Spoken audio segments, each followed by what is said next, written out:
Alright, back another contest video. This is ScottX1307 here. This is an entry for Lightning2288's 350 plus subs contest. Just looking at his channel just a second ago, and he's actually up to about 200 or 375 subs. So congratulations, man. Definitely deserve it. You're out there picking up all these key issues, especially these DC Bronze Age issues, for cheap, and I think a lot of people need to pay attention to your videos.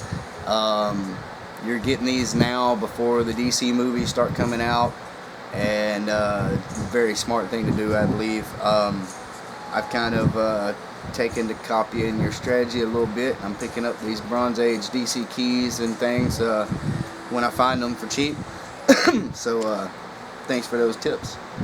But if you haven't checked out Lightning's videos, go do that now. I'll do that before you even watch this video. I'll do that if you don't watch this video. I'll leave a link below so everybody can find him, although apparently most people already have. So well deserved, man. Congratulations for your contest. It made it pretty simple. He asks what are your 5 favorite artists and your 5 favorite covers by those artists. Okay, so that's actually a little difficult. I hate trying to narrow anything down to my top favorite on almost any subject, because there's just, especially when it comes to artists and writers, there's so many good ones out there, and you have different ones at different times, and you know, different books by that author may strike you in different ways. But I went through his stuff. I narrowed it down to 5, at least my 5 favorite right now. And all these are in no particular order except the first. The first would be my all-time favorite. It's probably a lot of people's all-time favorites. And I doubt this will ever change. The man defined comic book art. He set the standard. His influence is still felt today, and it ranged throughout pop culture, not just comic books, ad designs, animation design, all kind of things. And of course, that would be Jack Kirby. And I have a few covers by Jack Kirby, not as many as I would like. But of the ones I have, I think this is probably my favorite. Was really happy when I picked this book up. This is Thor, number 145. This is the Abandoned on Earth cover. And man, for any of the godlike characters, the cosmic beings, you can't beat Kirby's art. Just the Kirby crackle, that cosmic space design that he did is just, you know, it's still copied today. And this is such a great cover to me. You see Thor there, and he's been left on Earth powerless. Just a very striking cover. Alright, next, like I said, the next one's here in no particular order. But next I have Alex Ross, a lot of people's favorites, and this is probably hands down my favorite cover by him. It's a lot of great covers. But Kingdom Come issue 4, this dark Superman cover is just incredible. And I admit it's not the best representation of the detail of his painted art style, but this cover is just so incredible. Had to pick that. I can't think of another one that I would put ahead of this. So next, Bernie Wrightson, one of my all-time favorite artists, for sure. The level of detail in his work is just incredible. I don't have a lot of Wrightson's covers. I need to get to picking up some of the older Swamp Thing, the Wrightson's art, but I did manage to pick up something newer, Frankenstein Alive! This is issue number 2. I love these covers, the picture frame style covers. And then you see his Frankenstein, just the detail in his line work. And I love when it's black and white, almost better than color, I think. It's just, it really, really brings out the detail. And, you know, I don't mind that this book comes out like once a year or whatever, because I can see it takes a long time to get that kind of detail in his art. Next, another current artist, Francisco Francavilla, from Afterlife with Archie. His art has been incredible. I think it certainly fits that title. His art it's like looking at a horror master. And of the Archie covers so far, this is one of my favorite. I love his style, and I like the coloring, the black and orange. It really, I don't know, it gives it that gothic noir kind of horror feel to me. And he's just, again, it's a lot of detail. I can see some Wrighton influence in his art. It's a lot of detail there. And I could definitely, I could see his artwork looking incredible in black and white only.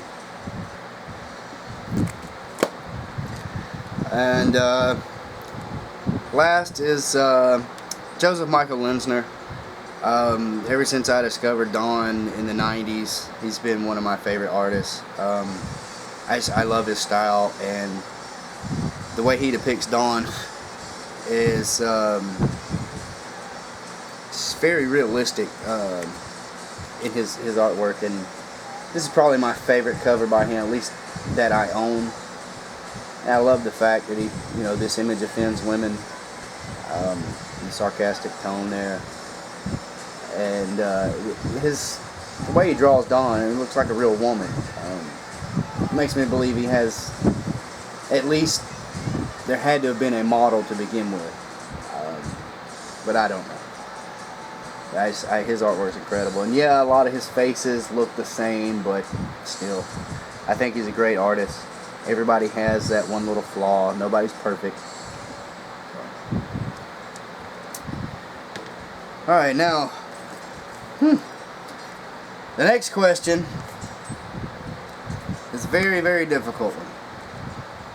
What 5 books, if you could only choose 5 books, what 5 books would you choose to save from a fire or some catastrophe? If you could only go in your house and grab 5 issues. And I'm like, oh my God. How do you choose, man? I don't have the largest collection, but out of the few thousand books that I have, man, how do you pick just 5? I mean, do you pick by rarity? Do you pick by sentimental value? Do you pick by, how much they're worth? Just 5? Because see, behind me, you see this, I have these boxes here. This is in the living room, and my front door is right over there. So if anything ever happened, man, and there's also a window right here. So my plan would be to, I'm coming in here and I'm going to kick this damn window out, and I'm going to start tossing short boxes out the window. Because, even if they get bent, that's still better than getting burnt to ashes.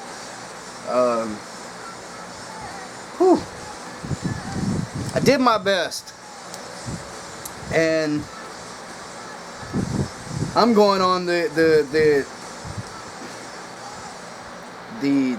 theoretical, the hypothetical situation of a total disaster,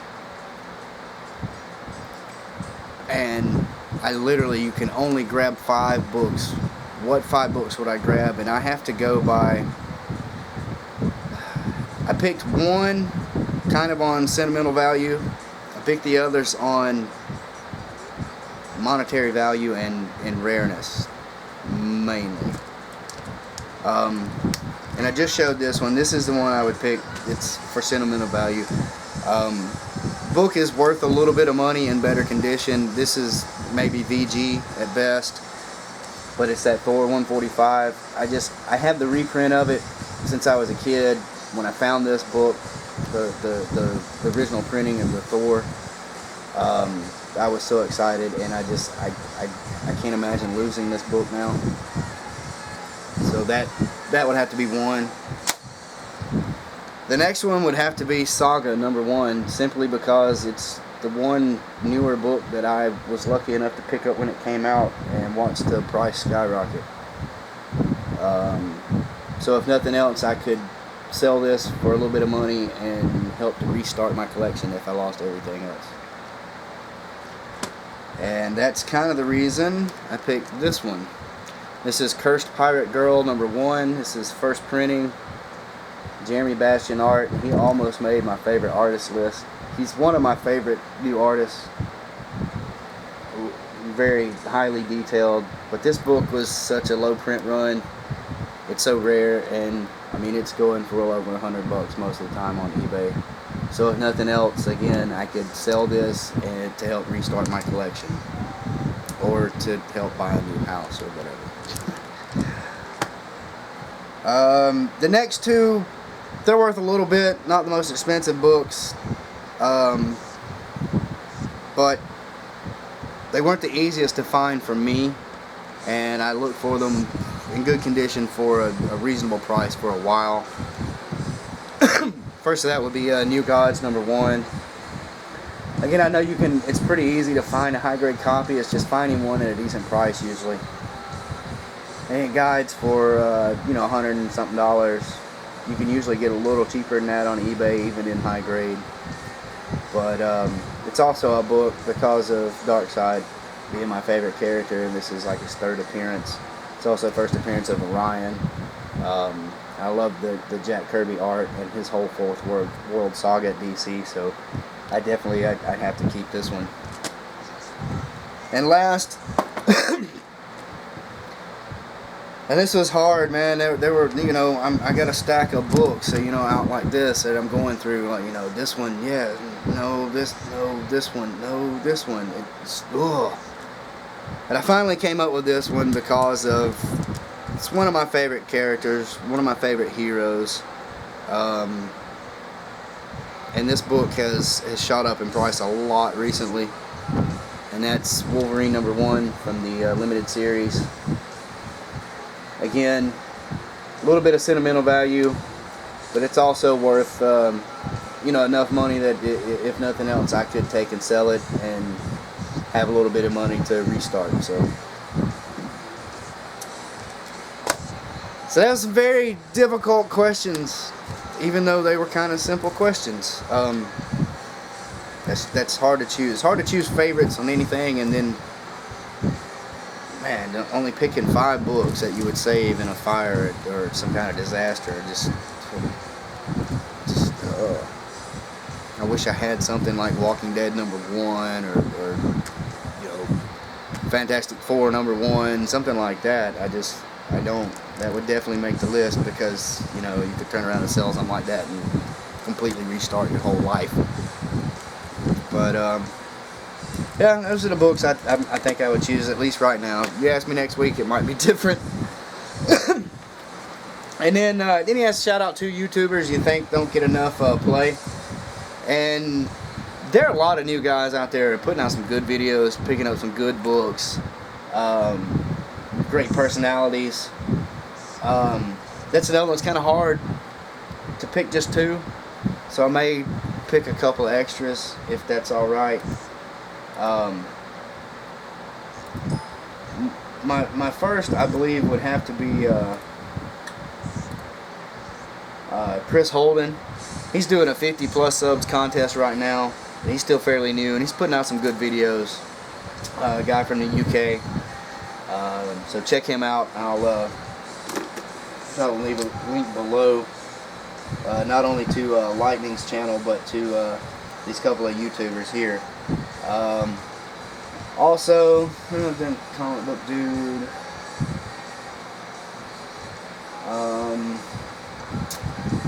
The Uncanny Shane. He's picking up a lot of current titles and some back issues. Does some good reviews of current books that he picks up. He definitely needs some more subs.